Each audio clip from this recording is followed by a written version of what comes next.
সংসার সংসার চ্যানেলে স্বাগত। সংসার সংসারে কিন্তু সংসাজাই সার, এই জন্যেই কিন্তু আমার সংসার। চিন্তা করে দেখুন, সেই ছোট্টবেলায় যখন আমরা ছোট্ট মেয়েটি ছিলাম, আমাদের তখন কোনো চিন্তা ভাবনা, আলাদা করে কিছু বোঝা কিচ্ছু ছিল না। আস্তে আস্তে আমরা কোন দিন যেন একটু বড় হলাম, স্কুলের ছাত্রী হলাম, পরীক্ষার জন্যে প্রস্তুত হলাম। তখন থেকেই আমরা সং হয়ে গেলাম, তখন পরীক্ষার্থী। তারপরে পরীক্ষা সারা জীবনই চলছে, সঙ্গের পরীক্ষা। পড়াশুনো শিখলাম, চাকরি বাকরি করলাম, সেখানেও চাকুরিরতা সং। তারপরে বিয়ে শাদি যাই হোক, সেখানে কারুর মায়ের ভূমিকা, কারুর বৌদির ভূমিকা, কারুর বউয়ের ভূমিকা, তারপরে শাশুড়ির ভূমিকা, ঠাকুমা দিদিমার ভূমিকা। ভূমিকা তো সবই তো সং। সেই ছোট্ট আমিটা কিন্তু ভেতরে থেকেই গেছে। চিন্তা করবেন, দেখবেন ঠিক খুঁজে পাবেন। ঠিক আছে, আজকে এবার আমার 5 বোনের গল্প শুরু করি। 5 বোনের গল্পে আজকে সব থেকে ছোট বোনের গল্প বলবো। সেই ছোট বোনের নাম চিত্রিতা। আমরা চিত্রা মাসি বলেই ডাকবো, অত বড় নাম তো। চিত্রা মাসি, সেই খুশি মাসি দিয়ে শুরু হয়েছিল। চিত্রা মাসি সব থেকে ছোট বোন। ছোটোবেলাটায় চিত্রা মাসি বর্ধমানেই থাকতো। আগেই বলেছি, ওরা বর্ধমানে মামার বাড়িতে বেশি থাকতেন, কারণ বাবার রোজগারও কম ছিল। বাবার কলকাতায় নানা রকম অসুবিধেও ছিল। তারপরে তো ওনাদের মাও মারা গিয়েছিল।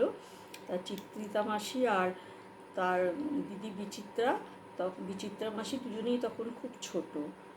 সেই বর্ধমানে তারা একটু বেশি সকাল হয়ে গেছে, তারা আধ ঘুমে শুয়ে আছেন। হঠাৎ তাদের দুজনেরই যেন মনে হলো মশারি তুলে মা মুখটা বার করে দেখছেন।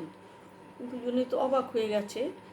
কয়েক সেকেন্ড হয়তো চোখের পলক পড়া, তারপরে তারা ধর্মর করে উঠেছেন, মা এসেছে, মা এসেছে, নিশ্চয়ই মা এসেছে বলে মশারি থেকে নেমেছেন। নেমে দিদিমার কাছে দৌড়ে গেছেন, এদিক ওদিক খুঁজছেন, কোথায় মা। দিদিমাকে বললেন, মাকে দেখলাম তো এক্ষুনি। দুজনেই বলছে। এখন দিদিমা একটু চুপ করে থাকলেন, কারণ বললেন, তোদের মা তো হসপিটালে রে। কিন্তু সত্যি তো, মা তো হসপিটালে, মা কী করে আসবে। তারপরে দিদিমা আর কিছু বললেন না। ওরাও দু বোন কিছু বোঝার মতো অতটা তখন বয়সও হয়নি। দিদিমা মনটা খারাপ হয়ে গেল, মেয়েটা হসপিটালে, কি জানি মনটা কু ডাকলো। তারপরে তো টেলিগ্রাম এলো, মারা গেছে। কিন্তু মায়ের এমন স্নেহ, মারা যাওয়ার পরেও বোধহয় একটু মেয়েদের দেখতে এসেছেন। ছোট কোলে দুটো মেয়ে তো। এবারে চিত্রা মাসি ওখানেই বড় হচ্ছেন। চিত্রা মাসি সব থেকে কষ্ট হতো বর্ষাকালে, মায়ের লাগানো বেলফুলের গাছগুলো চারদিকে বর্ষাকালে ফুল হয়ে ভর্তি হয়ে রয়েছে, আর এত মিষ্টি গন্ধ ছড়িয়ে পড়ছে না। তখন ওদের দু বোনেরই খুব, মায়ের হাতে পুঁতা গাছ তো, দু বোনেরই খুব মন খারাপ করতো মায়ের জন্য। যাকে তারপরে আস্তে আস্তে ওরা একটু বড় হয়ে কলকাতায় আসলেন। তখন চিত্রা মাসি সেই দিদিও তো, মেজদিও তো সেই স্বামী পরিত্যক্তা। তখন চিত্রা মাসি স্কুলে পড়াশুনো করছে, বাবা ভাই ওই দিদি সব একসঙ্গে থাকেন। এবারে চিত্রা মাসির স্কুলে যেতে যেতে চিত্রা মাসির একটি বন্ধু হলো। অনেকই বন্ধু ছিল, কিন্তু একটি বন্ধু, বেশি বন্ধু হলো আর কি। আসা যাওয়া, সেই বন্ধুর নাম অনুপমা। সেই বন্ধুর সঙ্গে আসা যাওয়া, স্কুলে বেড়ানো, গল্প করা সবই হতো। এবারে এই অনুপমাদের একটু গল্প না বললে চলবে না, কেননা এই অনুপমার পরিবার আর চিত্রিতা মাসি ওনাদের সঙ্গে এত বেশি মিশে গেছেন যে ওনাদের পরিবারের গল্প আমাকে একটু বলতে হবে। ওই অনুপমারা 2 বোন 4 ভাই, তার মধ্যে 2জন দাদা আর 2টো ভাই। আর অনুপমার একটা ওপরে দিদি আছে, খুব সুন্দরী, গান টান গায়। 2 বোনই গান গায়, কিন্তু সেই ওর দিদি খুব সুন্দর গান করে। ওর দিদি স্কুল যায় না, বোধহয় ক্লাস 8-9 পর্যন্ত পড়ে ছেড়ে দিয়েছে, আর এরা এই ছোটো বোন স্কুলে যায়। 2 বন্ধু খুব ভাব, আসা যাওয়া আছে। আর এদের বাড়িও বেশ ভাড়াই থাকতো, বর্ধমানে এদের বাড়ি, কিন্তু এরা কলকাতায় ভাড়া থাকতো, একটা বড় বাড়ি একতলা দোতলা নিয়ে ভাড়া থাকতো। তা সেই বাড়িতে বাড়ির হালচালও খুব মানে খুবই বড়লোকি চাল ছিল, বা বড়লোক ছিল না তারা, কারণ ওই অনুপমার বাবা চাকরি করতেন, তার বড়দা একটি জার্মানি কোম্পানিতে চাকরি করতেন, আর বড়দা যেমন শৌখিন ছিলেন তেমনি খরুচে ছিলেন। আর যেখানে চাকরি করতেন সেখানে মালিকদের প্রায় কাছাকাছি চলে গিয়েছিলেন, তার কর্মদক্ষতা ব্যবহারে তারাও খুব ভালোবাসতেন, এবং তিনি ওখানে ভালোই ইনকাম করতেন, রোজগারপাতি ভালোই ছিল। সেই বাড়িতে বোনেরা রোজ সন্ধে হলে বেলফুলের মাথায় মালা টালা না জড়ালে দাদার পছন্দ হতো না, তখন বেলফুলের মালা বিক্রি করতে যেত রাস্তা দিয়ে। তারপরে সন্ধেবেলা হলে খুব ভালো ভালো টিফিন ঠাকুর চাকর সব ছিল, তৈরি হতো, খাওয়া দাওয়া হতো, খুব রমরমা অবস্থা ছিল। আর এই চিত্রা মাসি এদের বাড়িতে আসতেন মাঝে মাঝে এসে, আগেকার দিনে এসব ছিল, আগে চিত্রা মাসি এসে দুদিন হয়তো বন্ধুর বাড়ি থেকে গেলেন। বিশেষত তখন কলকাতায় ঝুলন একটা বিশেষ উৎসব ছিল, বেশ বড় উৎসব। বাড়িতে বাড়িতে ঝুলনের সাজ হতো, ঠাকুরকে তো ঝোলানোই হতো, তাছাড়া সব বাড়িতে বাড়িতে এবং পাড়ায় পাড়ায় কম্পিটিশান চলতো, প্যান্ডেল হতো, সেই স্টল দেয় এখন যেমন অমনি লাইন দিয়ে স্টল দেওয়া হতো। সেখানে কৃষ্ণনগর থেকে অনেকে পুতুল নিয়ে আসতেন, একটা স্টলে হয়তো রয়েছে পুরো বিয়ে বাড়ির দৃশ্য, সেই ঢাক ঢোল বাজিয়ে বিয়ে হচ্ছে, মানে বর আসছে, বিয়ে হচ্ছে, লুচি পরিবেশন করা হচ্ছে, বউ ভাতে কোণে সেজে বসে আছে, এসব দেখতে লোকের ঢল নামতো। তা সেই সময় চিত্রা মাসি ওদের বন্ধুর বাড়িতেও থাকতেন। তারপরে বন্ধুর বাড়িতে বন্ধুদের আবার কি হলো, খুবই সুখের সংসার। তারপরে আস্তে আস্তে চিত্রা মাসিও তখন ক্লাস 9-10-এ পড়েন, অনেক বয়সে বড় দাদা, কিন্তু মনে হয় তার সঙ্গে একটা সম্পর্ক তৈরি হলো। এরা এই চিত্রা মাসির বন্ধুর বাড়িতেও তারাও অখুশি ছিল না, যদিও বয়সের প্রায় 15-16-17 বছরের তফাৎ হতে পারে, এক্স্যাক্ট বয়স তো আর কেউ তখন অত জানতো না। যাকগে, তারপরে ওদের বাড়িতে আস্তে আস্তে সুখের বেশি দিন থাকলো না। আচ্ছা, আগে একটু সেই যে ঝুলনের গল্প বলি। তখন ঘরে ঘরে ঝুলন হতো, যারা পুরনো মানুষ তারা জানেন, সব বাড়িতে ছেলেমেয়েরা, সব ছেলেরা বিশেষত ঝুলন সাজাতো মানে কি, শহরে থাকতে বলে বোধ হয় দেখেছি যা গ্রামের ওপরেই বেশি তাদের দুর্বলতা ছিল, কেননা প্রচুর বালি টালি ঢেলে সে কী করে কোনো পাত্রে জল রেখে পুকুর করতো, তাতে আবার মাছ ছাড়তো, তারপরে মন্দির, রাস্তা, বাস যাচ্ছে, ছোটো ছোটো প্লাস্টিকের গাছপালা দিয়ে সুন্দর করে সাজানো হতো। মানে আর পাড়ায় পাড়ায় তো কম্পিটিশান চলতো, মন্দিরে সুন্দর করে ঠাকুর সাজানো হতো, বড় নৌকোয় রাধাকৃষ্ণকে বসিয়ে ভাসানো হতো, তাও দেখেছি। সেই সেই সব এতেও ওই মাসি তখন ওদের বাড়িতেও খুব যাতায়াত ছিল, থাকতেন।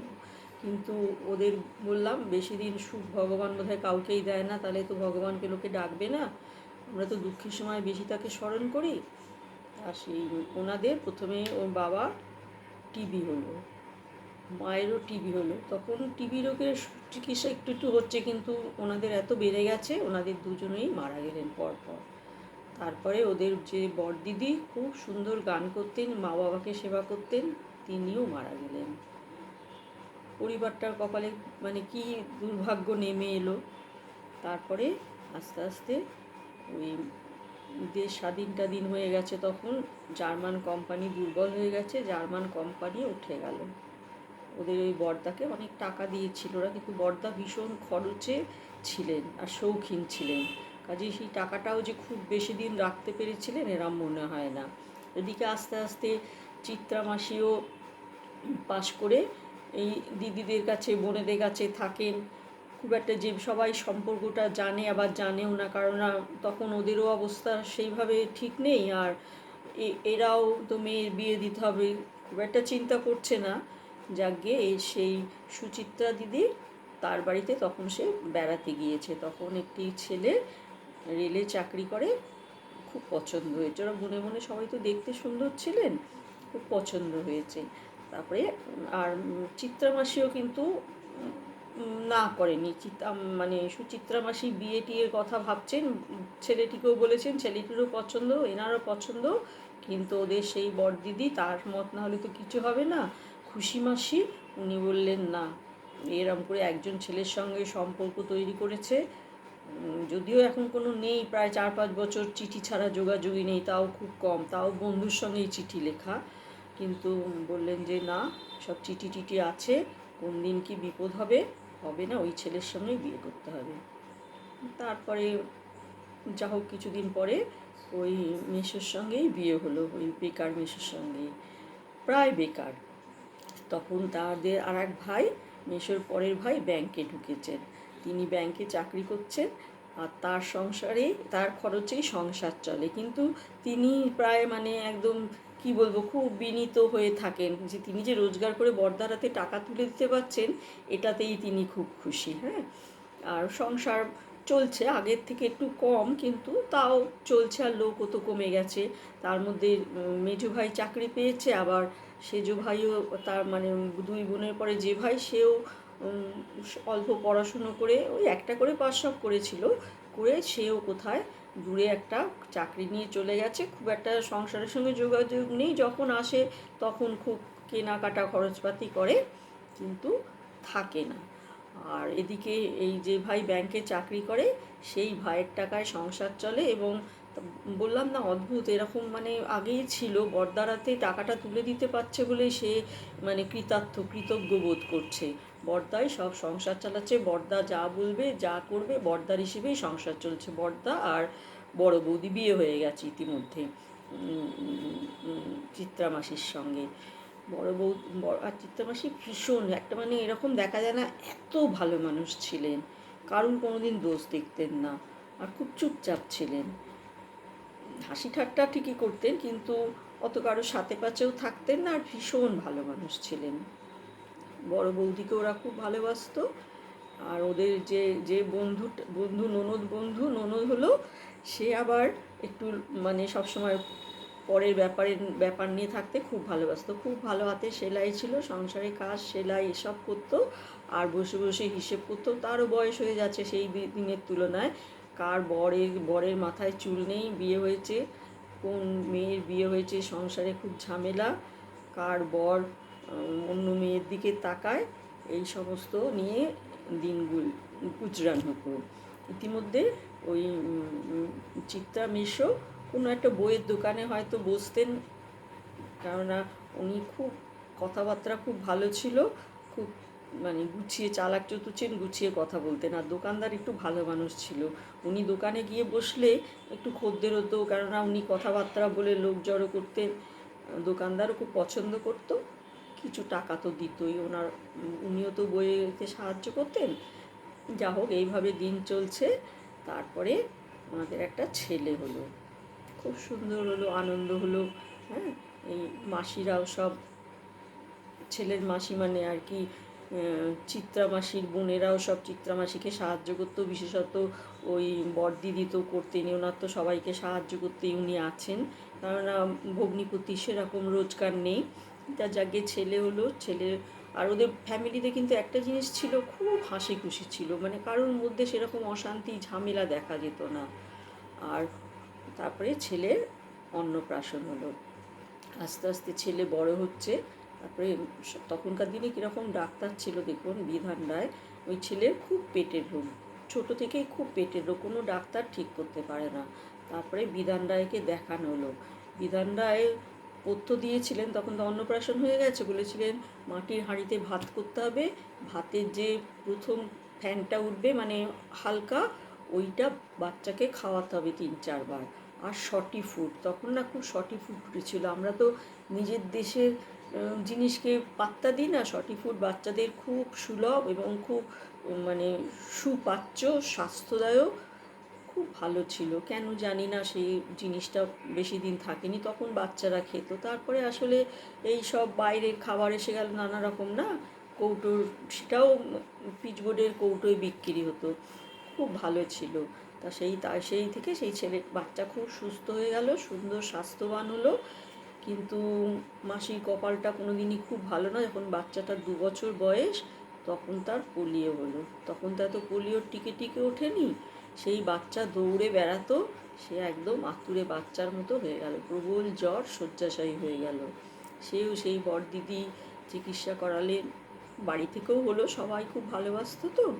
তারপরে সেই ছেলে যখন আস্তে সর্বাঙ্গ পড়ে গেল তার, মানে তখন তো লোকে জানতও না, সবাই ভাবলো যে ও একদম সারা জীবনের মতোই পঙ্গু হয়ে গেল। কিন্তু ট্রিটমেন্ট হতে হতে, চিকিৎসা হতে হতে সে অনেকটাই সুস্থ হলো, শুধু একটা পা তার অকেজো হয়ে গেল। সেই সে হাঁটাচলা করতে পারতো, তো দৌড়ে বেড়ানো ছেলেটা হাঁটাচলা করতে পারতো, কিন্তু ওই লোহার শিক দেওয়া মোটা মোটা জুতো পরতে হতো, তারপরে লোক এসে ম্যাসেজ ফ্যাসেজ করিয়ে যেত। এইভাবে দিন চলছে। তার মধ্যে এবারে তাদের মেজো ভাই, তার বিয়ের ঠিক হলো। সেই বিয়েও তো একটা বিশাল করে হলো। সেই বিয়েতে তত্ত্ব পাঠানো হচ্ছে, এই মেশো তো ভীষণ শৌখিন, অল্পে কিছু পারেন না। সে তত্ত্ব পাঠানো হলো কি, সে থালা থালা মিষ্টি, এক থালায় শুধু ফল, এক থালায় সেই নানা রকম ছাঁচে ফেলা মিষ্টি, এরকম হাঁড়ি হাঁড়ি মিষ্টি, থালা থালা মিষ্টি, এসব হলো হয়ে একটি মেয়ের সঙ্গে বিয়ে হলো। তা মেয়েটি ভালোই এদের সঙ্গে মিলেমিশে আছে, কিন্তু বেশি দিন কি মানতে পারবে যে তার স্বামী একটা এত বড় সংসার চালাচ্ছে, কোনো কর্তৃত্ব নেই। আস্তে আস্তে সে এবারে সংসারের হাল ধরল। এদিকে এই মেশো দুর্গাপুরে একটি চাকরি পেলেন। তখন তো বিধান রায় চারদিকে সব কারখানা টারখানা করছেন, তখন পশ্চিমবঙ্গের অবস্থা খুবই উন্নত হচ্ছে। মেশো দুর্গাপুরে চাকরি পেলে, তার আগে তার বোনের বিয়ে হয়ে গেল। দুঃখের বিষয়, বোন মানে আমাদের ওই চিত্রিতা মাসির ননদের, কিন্তু তার বরের মাথায় একটাও চুল নেই। আর কি বলবো, সবার বরের চুল আর টেরা দেখে তার সেই দিন কেটেছে, তার বরের মাথায় চুল নেই। তখন একটু বয়স হয়ে গেছে, কিছু করার নেই, দাদারা বিয়ে দিচ্ছে, ছেলে ভালো চাকরি করে, বিয়ে হয়ে গেল। আর এদিকে মাসিরাও দুর্গাপুরে চলে গেলেন ছেলে নিয়ে। ছেলে তখন হাঁটা চলা সবই পারে, কিন্তু ওই পায়ে লোহার শিক দেওয়া জুতো পরতে হয়। এইভাবে তাদের দিন কাটছে। তারপরে সেই আর এদিকে ওই যে ছোটো ভাই, সেও পড়াশুনো করে একটা স্কুলে চাকরি পেল। পেয়ে সে ভাইয়ের কাছেই থাকতো, ওই দাদার কাছে, মেজদার কাছে, কিন্তু বৌদি খুব একটা কাউকেই মানতে পারতেন না। যাকে বাড়িও তো ফাঁকাই হয়ে গেল প্রায়। তারপরে সেই ভাইয়ের আমি দেখেছি যে সে আলু ভাতে খেত রোজ, খুব তার পছন্দের ছিল। সে ছেলেরা যেমন করে পেঁয়াজ কাটতে পারে আমি কোনোদিন দেখিনি, পুরো নখের মতো করে পেঁয়াজ কাটতো একটা, ওটা তার প্রিয় খাবার ছিল। তারপরে সেও আস্তে আস্তে চাকরি পেয়ে সরে গেল, বাড়ি ভাড়া নিয়ে চলে গেল। আজকে এই পর্যন্ত। আমার চ্যানেল ভালো লাগলে দেখুন, লাইক করুন, শেয়ার করুন। নমস্কার।